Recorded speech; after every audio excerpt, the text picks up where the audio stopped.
In this video, I'm going to show you how you make clarified butter, or what they call in some of the stores Ghee, Ghee. What it does is it removes the milk solids from the butter, so you have just the butter.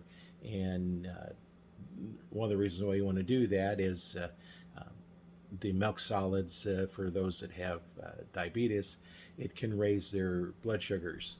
May not know, but the doctor I went to, he says, eliminate it, but you can have the Ghee, which is how you do it.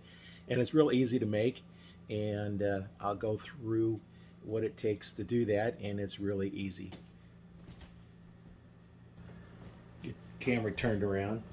What I do is take a coffee cup, stick of butter, and then best if you get the unsalted. There's no reason to add salt in it if you don't need it, because normally what you're going to do is you're going to add salt in whatever you're doing anyway. So what I do is I just cut this up in little squares, about a tablespoon each.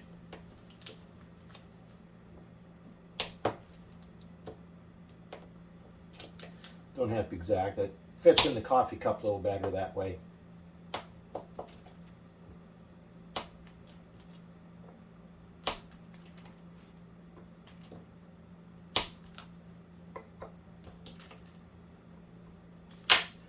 Okay, now I'm going to take this and I'm going to see if I can go over to the microwave here. And what I'll do is I'll put it in the microwave.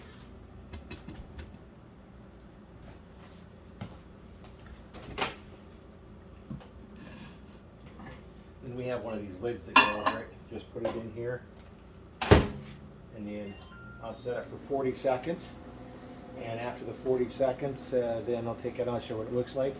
And then I'll go through and show you what it looks like after you put it in the refrigerator, and then how to get the milk solids off.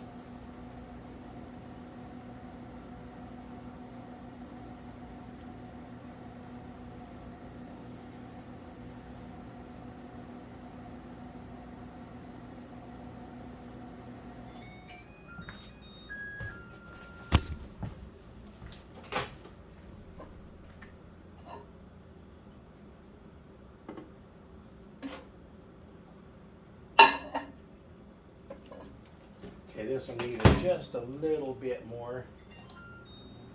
So I'm putting, you don't want to go too much, because then it ends up boiling over and then gets all over your microwave.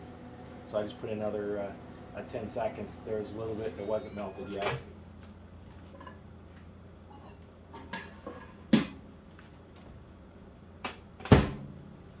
Now I don't know if you can see it.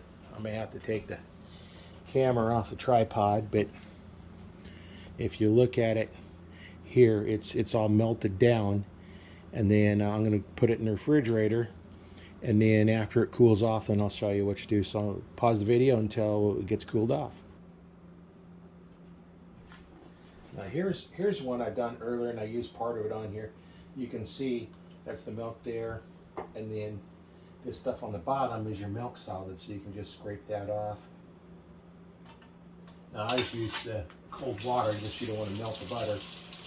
This is kind of a small piece, because I'd use part of it off the top of it. You can skim it off the top and use it.